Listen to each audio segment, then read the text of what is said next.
¿Qué tal? Bienvenidos a La Morralla, espacio de vértigo político dedicado a temas de economía y finanzas.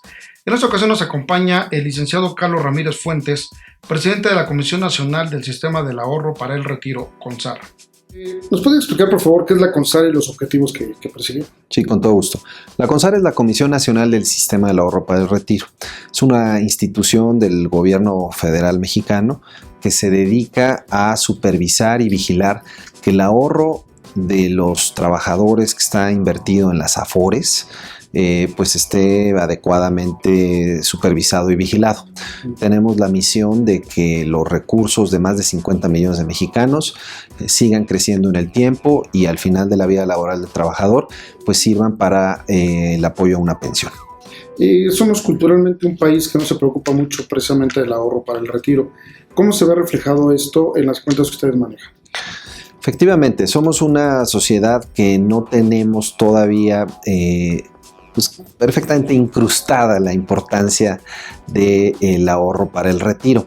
Será tal vez porque en décadas previas la demografía nos favorecía, es decir, éramos una sociedad relativamente joven y la esperanza de vida pues tampoco era muy amplia o era menos amplia de lo que es hoy.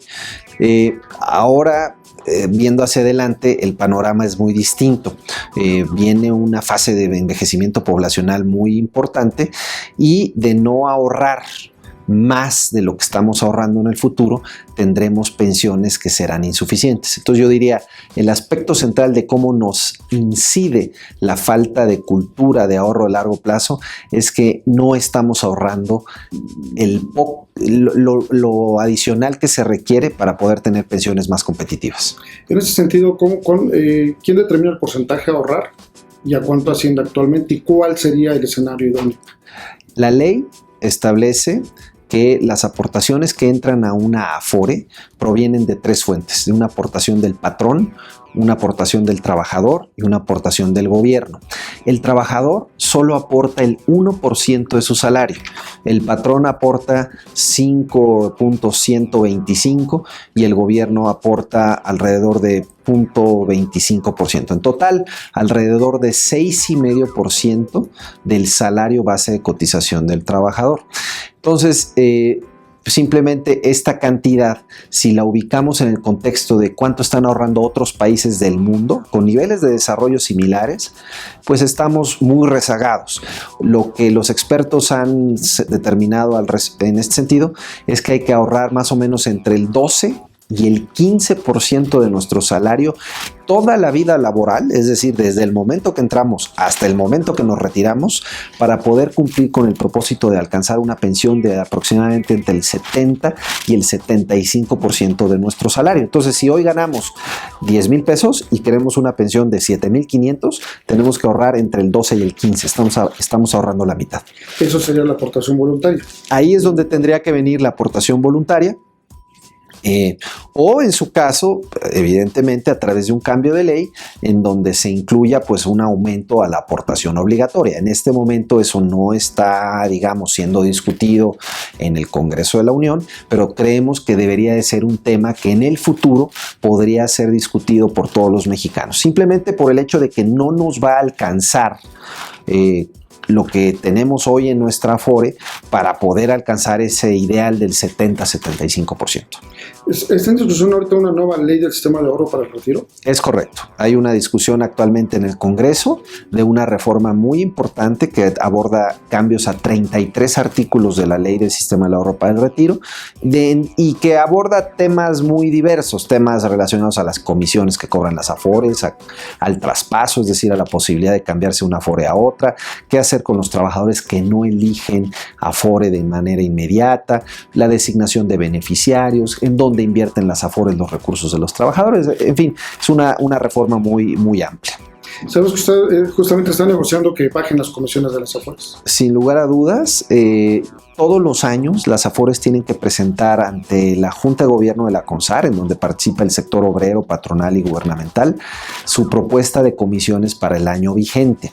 Estamos hoy en esa fase de negociación y el mensaje que yo puedo transmitirle es que estamos absolutamente convencidos y seguros de que las comisiones tienen que seguir bajando y lo tienen que hacer a un ritmo mayor al que han bajado en años previos. Todavía, si bien han bajado, es decir, las comisiones en México han bajado de manera muy significativa, todavía hoy, con los esquemas, digamos, para el volumen de recursos que ya administran las Afores, las comisiones todavía están por encima de donde debiesen estar. Entonces, este año esperamos tener resultados importantes con una disminución significativa. ¿Quién determina el monto de las comisiones? El monto de las comisiones, según lo que establece la ley, es una Afore tiene que proponer su nivel de comisiones del año entrante.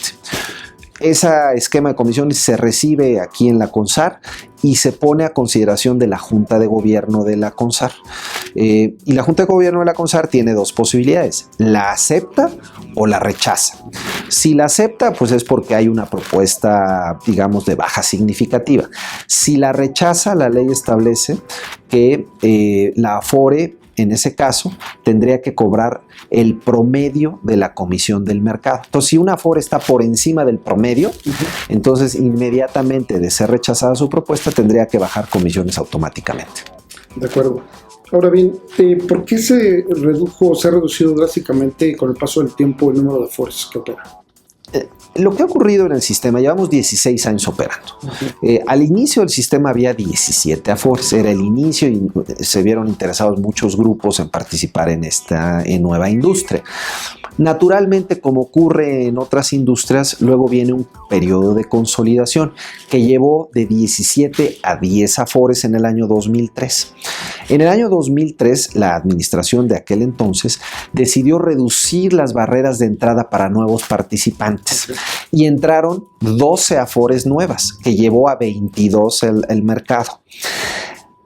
Posteriormente, en 2007, hubo una reforma de ley en donde hubo modificaciones importantes que detonaron una reducción a grupos financieros que de pronto ya no vieron en esta industria el interés que originalmente los había atraído.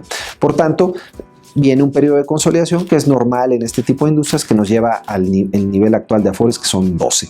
Pero quiero nada más aclarar y puntualizar que no es una cuestión de número. Aquí lo que necesitamos es que todas las Afores participantes tengan la misma calidad en cuanto a su capital humano, la forma en que gestionan los recursos, la tecnología que utilizan, los servicios que proveen, los rendimientos que generan a los trabajadores. No es una cuestión de tener 10 o 20, es una cuestión de que todas las que están tengan las mismas condiciones en términos de calidad para los ahorradores. ¿Quién autoriza las fusiones que se han dado y por qué se dan estas? Se recibe la propuesta de fusión por parte de la autoridad, en este caso de la CONSAR, y la CONSAR lo somete a consideración de la Junta de Gobierno. La Junta de Gobierno es la que al final del día tiene la última palabra respecto a una fusión. ¿Por qué se dan estas fusiones? Naturalmente porque puede haber grupos financieros, grupos decidieron participar en un inicio en la industria y de pronto pues ven condiciones pues ya no similares a las que originalmente los había llevado, o sus resultados no son los previstos o los deseados en términos de la rentabilidad, y por tanto pues deciden vender sus carteras a otra administradora. Pero reitero, es un proceso normal en cualquier industria del mundo y no es la excepción en esta industria de las Afores. ¿Considera usted que el público en general tiene conocimiento pleno de lo que es el sistema de ahorro para el retiro? Yo lo que diría es que a 16 años de que nació el sistema tenemos avances significativos. De hecho, acabamos de levantar una encuesta a nivel nacional que nos lo refleja. Es decir, las personas que están en una Afore, 50 millones de mexicanos, tienen hoy un grado de conocimiento mayor al que tenían, digamos, hace una década. Y es natural, es un proceso lento, pero tal vez natural de aprendizaje. Ahora, sin lugar a dudas, no estamos donde queremos estar. Todavía nos falta mucho el fomentar el interés en el ahorrador, no solo de realizar mayores aportaciones voluntarias, sino de involucrarse con su Afore actual.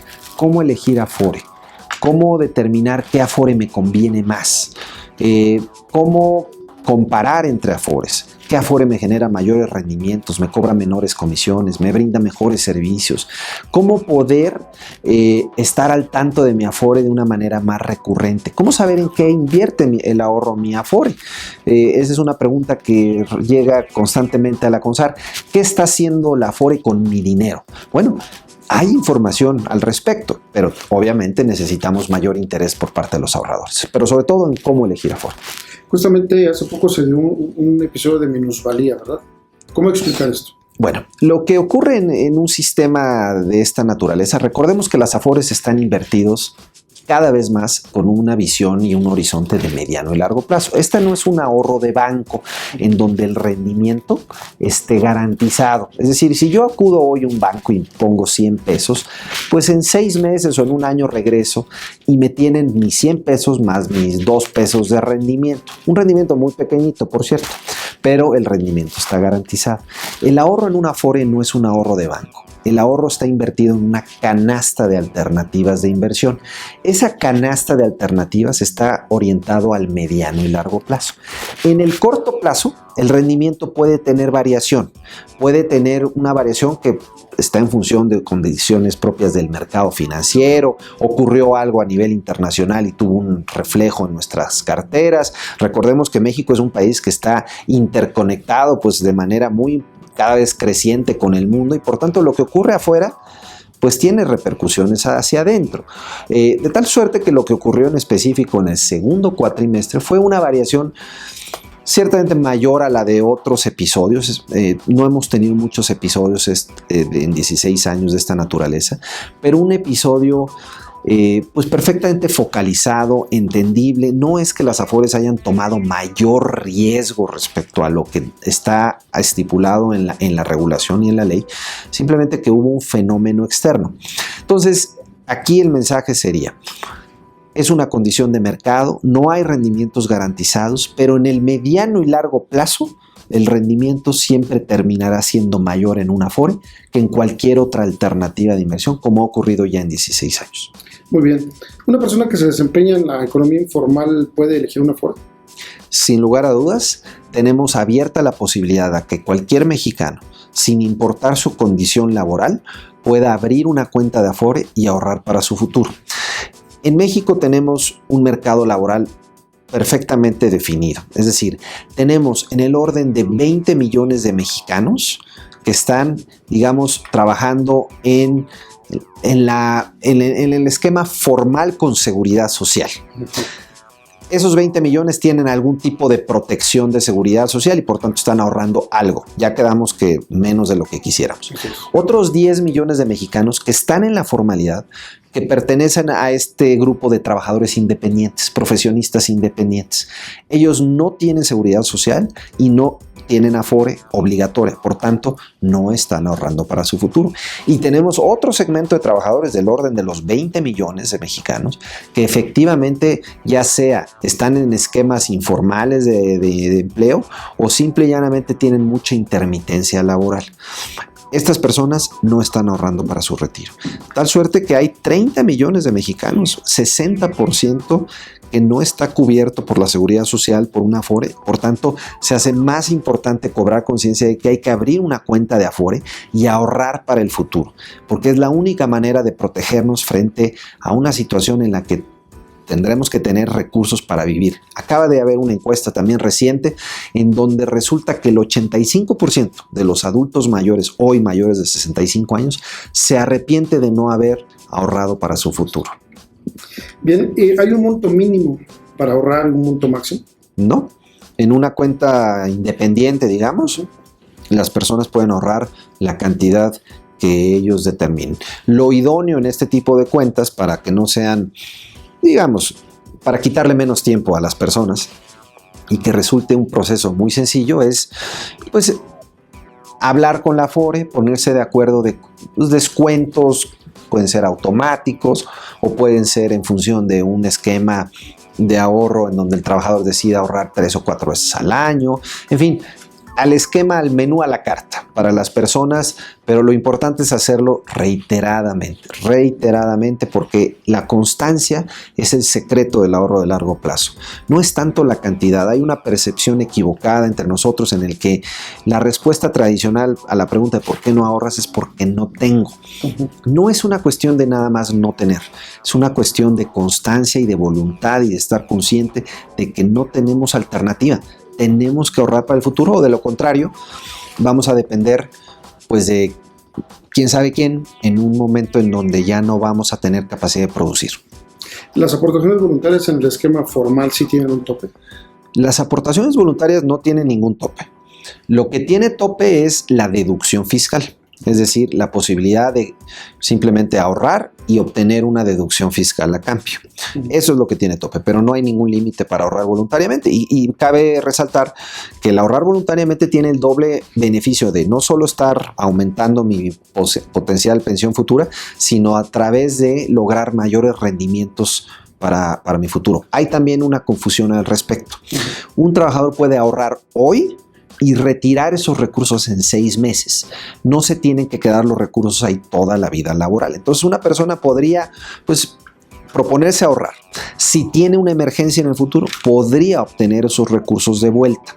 Entonces no se ata a las personas necesariamente al hecho de tener que ahorrar hasta el día de su retiro. Ahora, lo ideal, lo idóneo, y existe el esquema correspondiente dentro de una Afore, es dejar ese dinero hasta el momento del retiro. Usted tiene poco tiempo al frente de la CONSAR. ¿Qué puede comentarnos respecto de las falencias y virtudes del modelo que encontramos en México? Bueno, este es un sistema realmente muy positivo para el país por diversas razones. Este sistema de pensiones. En 16 años se han acumulado 2 billones de pesos. Recursos que están invertidos con seguridad, con una visión de mediano a largo plazo. Cada vez más recursos están invertidos en actividades productivas, lo cual genera un círculo virtuoso del ahorro.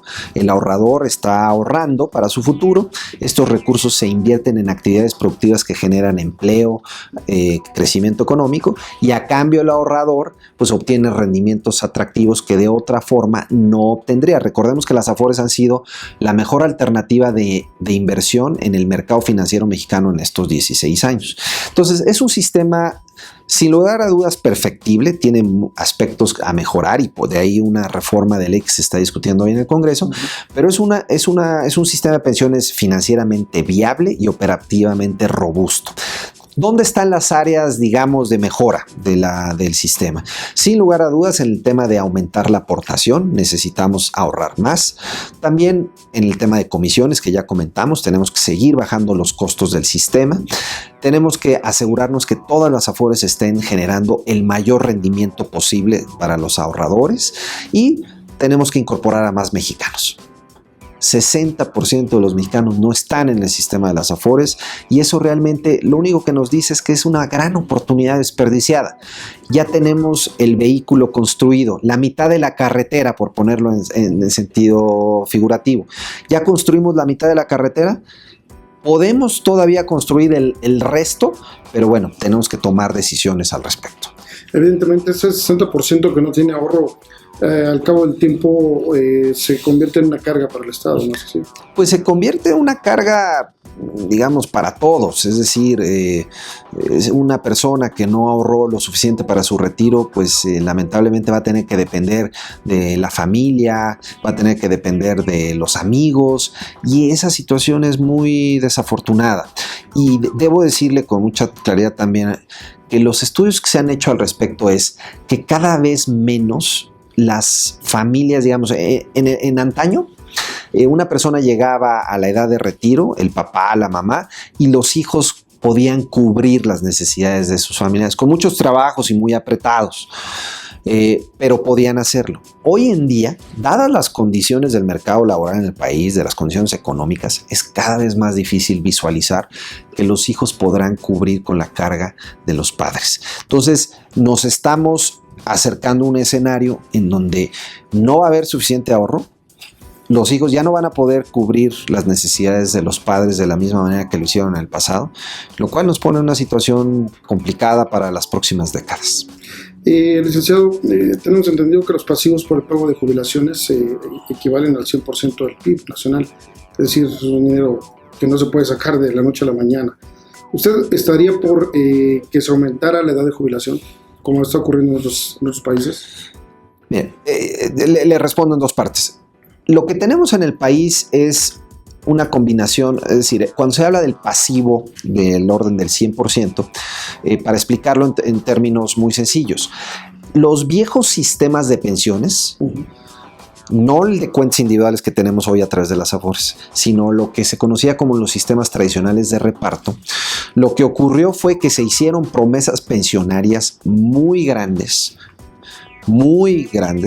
que lo que han derivado es que esos sistemas de pensiones hoy ya no sean financieramente viables, pero ya se generaron obligaciones en el pasado para pagar esas pensiones que realmente equivalen a una carga muy significativa y que habrá que pagar de alguna u otra manera.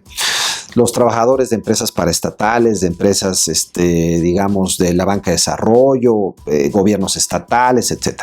Ese es el pasivo pensionario al que nos referimos. Ahora, la segunda pregunta, ¿cuál era? Perdón. Que si usted estaría por que se elevara la... Perdón, disculpe. Sí. La edad de jubilación, ahí el comentario que yo le haría es, la edad de jubilación hoy es 65 años para la etapa de vejez. Otros países lo que están haciendo es aumentar gradualmente esa edad, 66, 67. Yo creo que es una discusión que tenemos que dar como país. Sin embargo, hoy por hoy no es, desde nuestro punto de vista, el tema más relevante.